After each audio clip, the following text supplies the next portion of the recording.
क्या आपने कभी सुना है कि किसी राजा ने दुश्मन की 1 लाख की फौज में घुसकर उसके नेता को मारकर जिंदा वापस आने का धैर्य किया हो? क्यों? नामुमकिन लग रहा है ना? ये ऐसा धैर्य किया था शिवाजी महाराज ने। जब नियोजन अचूक हो और अपने साथी वो नियोजन पर बिना गलती करे अमल करे, तब ये ज़रूर मुमकिन है। शिवाजी महाराज ने शास्ता खान की 1 लाख की फौज में घुसकर उसे मारकर खुद अपने साथियों समेत जिंदा वापस आने का नियोजन किया था। कैसे? ये जानने के लिए इस वीडियो को आखिर तक देखें। और हाँ, औरंगजेब के शिवाजी महाराज के चारित्र्य के बारे में क्या ख्याल थे, ये भी जानने के लिए इस वीडियो को आखिर तक देखें।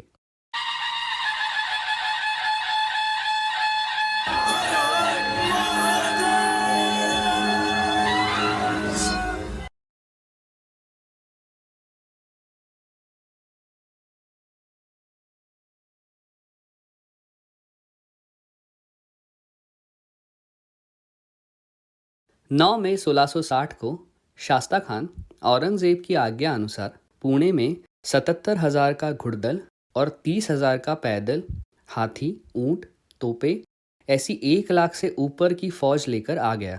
और पुणे में उतरा भी कहाँ पर? शिवाजी महाराज का बचपन जिस लाल महल में बीता था, उसी लाल महल में।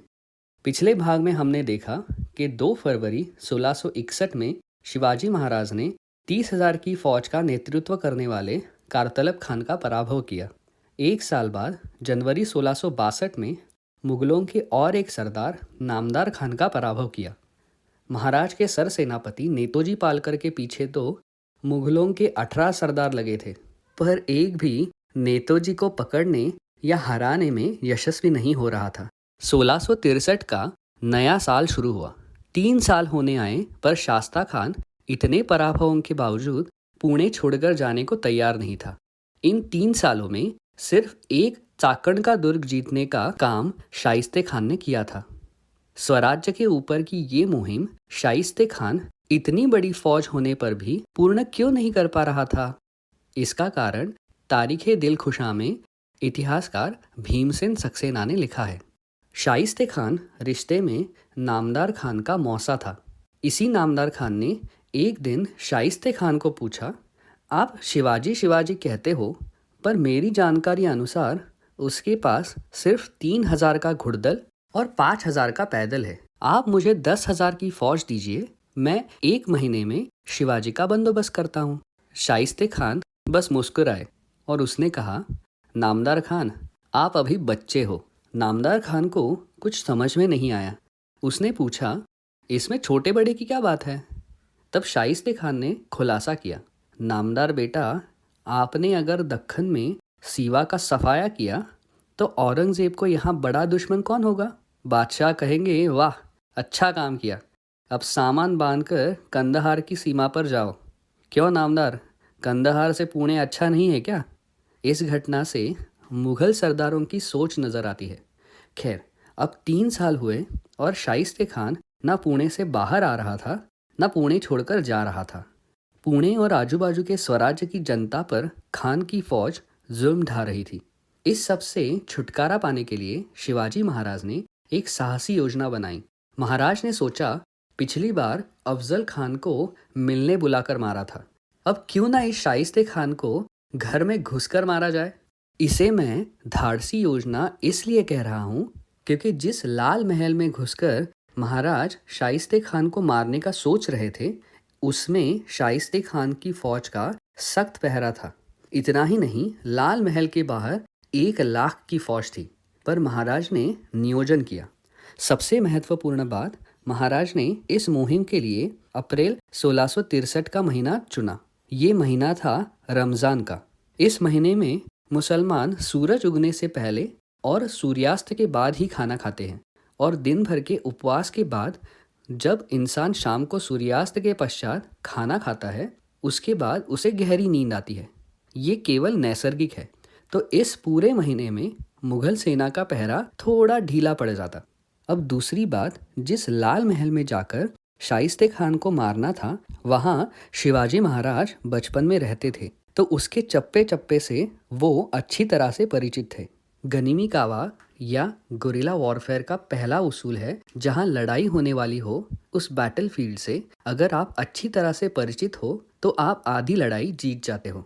ये शिवाजी महाराज ने अफजल खान के साथ भी किया था। उसे जावड़ी में प्रतापगढ़ पर बुलाकर कारतलब खान को भी उम्बर खिंड में महाराज ने इसी उसूल के साथ हराया था, जिसके भूगोल से वो अच्छी तरह से परिचित थे। दूसरी चीज, शाइस्ते खान की सेना में बहुत सारे मराठी सरदार थे, तो पुणे में प्रवेश करने के लिए ये बहाना सही था। चिमणाजी और बाबाजी देशपांडे को महाराज ने अपने साथ लिया था। ये दोनों भाई लाल महल के बाजू में ही रहते थे। ये महाराज के बचपन के दोस्त थे, तो इन्हें भी लाल महल अच्छे से परिचित था। अब महाराज ने योजना बनाई। अपने साथ नेतोजी पालकर, चिमणाजी, बाबाजी, सर्जेराव जेधे, चांदजी जेधे ऐसे लोगों को लेकर मुगलों की गश्त लगाने वाली टुकड़ी बनकर महाराज अपने आदमियों समेत पुणे में घुसने वाले थे। जैसे ही लाल महल में पहुंचते, लाल महल की जानकारी का फायदा उठाकर महाराज शास्ता खान को ढूंढते और रमजान की वजह से पहरे ढीले होते तो ये सब करने में फायदा होता। जैसे ही शाइस्ते खान मिलता, उसे मारकर लाल महल से बाहर आकर महाराज सिंहगढ़ की ओर प्रस्थान करने वाले थे। यहाँ सर्जेराव जेधे महाराज का घोड़ा तैयार रखने वाले थे। महाराज ने दिन तय किया, 6 अप्रैल 1663, रमज़ान का छठा चांद। अब गुरिल्ला वॉरफेयर का तीसरा उसूल, दुश्मन की पूरी खबर रखो। महाराज के गुप्तहर बहिर्जी नाइक महाराज को मुग़ल छावनी की, लाल महल की और शास्ता खान की एक एक पक्की खबर पहुंचा रहे थे। और आखिर वो दिन आ गया, 6 अप्रैल 1663। महाराज नेतोजी पालकर, सर्जेराव जेधे, चांदजी जेधे, बाबाजी देशपांडे, चिमणाजी देशपांडे, मोरोपंत पिंगळे, इन सब को लेकर माँ भवानी और जिजाऊ माँ साहेब का आशीर्वाद लेकर राजगढ़ से लाल महल की ओर निकल पड़े। महाराज के साथ 400 मावड़े थे। जैसे ही पुणे में पहुंचे, तय हुआ था वैसे मुगलों के गश्त पर गए हुए मराठी सैनिक बनकर महाराज और उनके 400 मावड़े पुणे में घुस गए। शाइस्ते खान की फौज में बहुत सारे मराठी सरदार थे, जैसे सिंदखेड़ के जाधव राव, सर्जेराव घाटगे, गाढ़े, कोकाटे, गायकवाड़, काकड़े, खंडागड़े, पवार, भोसले, होनब देशपांडे और रायबागन। शाइस्ते खान की इस पुणे की छावनी पर अचानक शिवाजी महाराज की सेना हमला ना करे, इसलिए ये सरदारों की कुछ टोलियां पुणे के आजू बाजू दौड़ लगाकर आती थी। महाराज और उनके मावड़ों ने हम उसी दौड़ लगाने वाली फौज का हिस्सा है ये बताकर वो पुणे के अंदर घुस गए।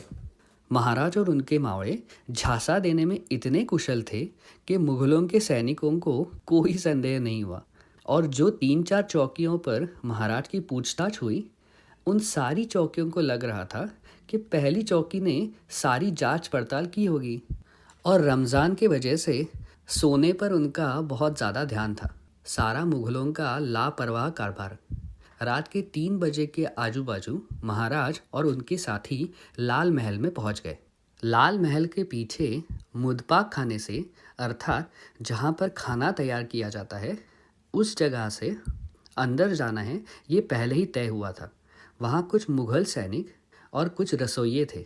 कुछ सोए थे तो कुछ रसोइये उठकर रमज़ान का सूर्योदय होने से पहले का खाना पका रहे थे। महाराज के साथी एकदम अंदर घुस गए और सोए हुए सैनिकों को चिल्लाने लगे और मारने भी लगे। क्या ऐसा पहरा देते हैं? सो क्यों रहे हो? ऐसा कहकर महाराज के साथियों ने उन्हें पीट दिया। ज़्यादा आवाज़ किए बिना महाराज के मावड़ों ने इन सैनिकों का और दुर्दैव से रसोइयों का भी काम तमाम कर दिया। इस मुदपाक खाने से ही ऊपर एक सीढ़ी जा रही थी। उस सीढ़ी से नज़दीक ही शाइस्ते खान का महल था, पर उन सीढ़ियों और शाइस्ते खान के महल के बीच में जनान खाना, जहाँ मुग़लों की औरतें रहती थी, वो होने के कारण ये रास्ता ईंटें और पत्थरों से बंद कर दिया गया था। महाराज और उनके सैनिक अब ये दीवार गिराने में जुट गए। ये आवाज़ सुनकर शाइस्ते खान की एक दासी उसे आगाह करने के लिए उसके कमरे की तरफ भागी। उसने खान को उठाया और बताने लगी कि मुदपाक खाने से कुछ अजीबोगरीब आवाज़ें आ रही हैं। शाइस्ते खान गहरी नींद में सोया था। उसमें से जगाने की वजह से वो पहले ही गुस्सा हुआ था। उसने कहा, मुत्पा खाने में कौन हड़बड़ मचाएगा, चूहे होंगे। उससे क्या पता था कि ये सह्याद्री के पहाड़ के चूहे हैं। तब तक दूसरी दासी भागकर आई। वो कुछ बता रही थी, तब तक तीसरी। अब शास्ता खान को लगा कि कुछ गड़बड़ ज़रूर है। उसने एक भाला और धनुष बाण उठा लिया, पर इन दासियों के पीछे कुछ मराठे भागते हुए पहुंचे। उनमें से एक ने तलवार चलाई और शाइस्ते खान जख्मी हो गया। अब महल में शोर मचने लगा, हड़बड़ी मची। किसी को कुछ समझ में नहीं आ रहा था। खान को बस मराठे आए हैं यही पता चला। वो भागकर अपने जनान खाने में घुस गया। मराठे महिलाओं पर और बच्चों पर तलवार नहीं चलाते, ये उसने सुना था। इसलिए वो अपनी बेगमों के महल में घुस गया। इतने में महल का पर्दा तलवार से काटकर सामने साक्षात शिवाजी महाराज खड़े थे, एक हाथ में तलवार और दूसरी हाथ में ढाल लेकर। शाइस्ते खान ने नज़दीक की तलवार उठाने के लिए अपना हाथ बढ़ाया। महाराज ने वो हलचल देख ली और खान को पहचान गए। वो खान को मारने के लिए आगे बढ़े, तभी शाइस्ते खान की एक बेगम ने प्रसंगावधान रखते हुए महल के सारे दिए बुझा दिए। महाराज ने अंधेरे में तलवार चलाई और खान की चीख सुनाई दी। महाराज खुश हो गए, खान का काम खत्म। उस अंधेरे में महाराज के साथी मावड़ों ने आत्मरक्षा के लिए और खान को मारने के लिए अपनी तलवारें घुमाई, जिसमें शाइस्ते खान की एक बेगम मारी गई।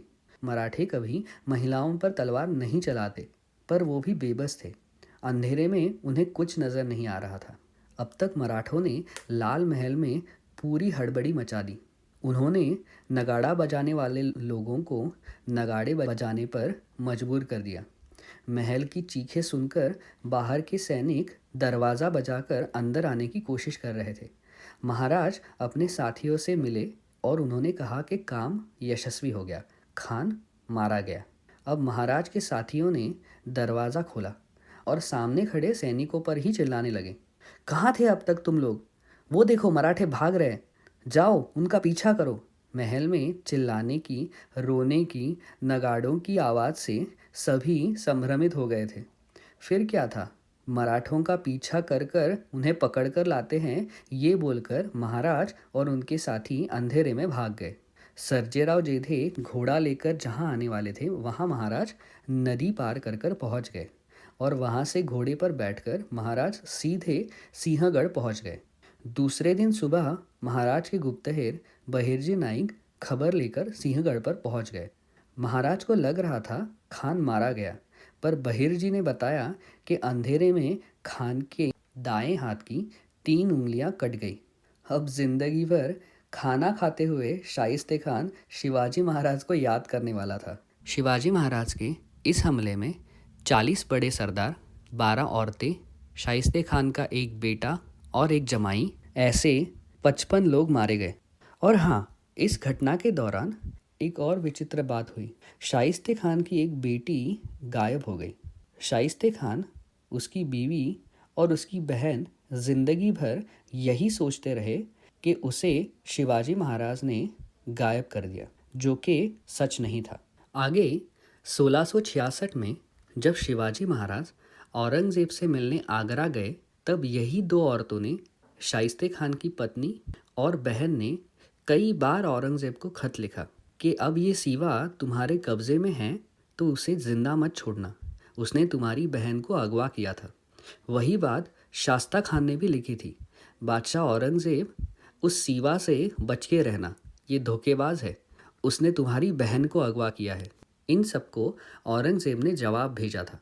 उसने लिखा था कि सीवा धोखेबाज है, सीवा बेदरकार है, सीवा अचानक छापा डालकर हड़बड़ी मचाने में मशहूर है, पर सीवा का चारित्र्य पाक है, वो कभी दुश्मनों की बहू बेटियों को आंखें उठाकर भी नहीं देखता। खुद शिवाजी महाराज के कट्टर दुश्मन ने महाराज के बारे में ये कहा था। खैर, शिवाजी महाराज ने जिस तरह धैर्य दिखाकर 1 लाख की सेना में सिर्फ 400 लोगों को लेकर ये हमला यशस्वी कर दिखाया, उसकी वजह से 3 साल पुणे में कुंडली मारकर बैठा हुआ शाइस्ते खान भयभीत होकर सिर्फ 3 दिन में 8 अप्रैल 1663 को पुणे छोड़कर औरंगाबाद चला गया। इस हमले की खबर सुनकर औरंगज़ेब अपने मामा से बहुत खफा हुआ और उसने शाइस्ते खान का तबादला बंगाल में कर दिया। मुग़ल बादशाह जिसे शासन करते थे उसका तबादला बंगाल में करते थे। फिर एक बार शिवाजी महाराज ने गुरिल्ला वॉरफेयर का इस्तेमाल कर कर अपने शत्रु को धूल चटाई। पर यहाँ एक और चीज़ देखने मिलती है। महाराज खुद इस मुहिम में थे। चाहते तो महाराज सिर्फ अपने सरदारों पर ये जोखिम डाल सकते थे, पर उन्होंने अपने साथियों का नेतृत्व करते हुए इस मुहिम में यश पाया। अगर कोई राजा अपने साथियों के कंधों से कंधा मिलाकर जोखिम उठाकर कोई योजना को यशस्वी कर सकता है, तो क्यों नहीं उसके साथी उसके लिए जान की बाजी लगाएंगे? क्यों नहीं उस पर मर मिटने के लिए तैयार होंगे? शिवाजी महाराज का नेतृत्व गुण, धाड़स और नियोजन, ऐसे कई गुण इस घटना से नजर आते हैं।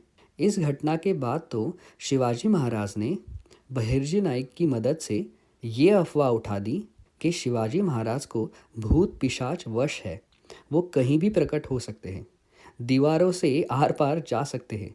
और शाइस्ते खान का उदाहरण देख लोगों को इस पर भरोसा भी हो गया। उसका आगे जाकर आगरा से भागते हुए शिवाजी महाराज को फ़ायदा हुआ।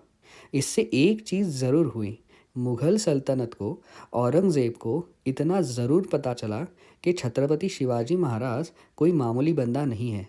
शाइस्ते खान की 3 कटी हुई उंगलियां औरंगज़ेब को ज़िंदगी भर इसी बात का एहसास दिलाती रही। अगर आपको ये वीडियो पसंद आया हो तो इसे लाइक करें और अपने दोस्तों के साथ इसे ज़रूर शेयर करें। ऐसे ही वीडियोज़ आगे देखने के लिए हमारे चैनल को सब्सक्राइब करना ना भूलें। धन्यवाद।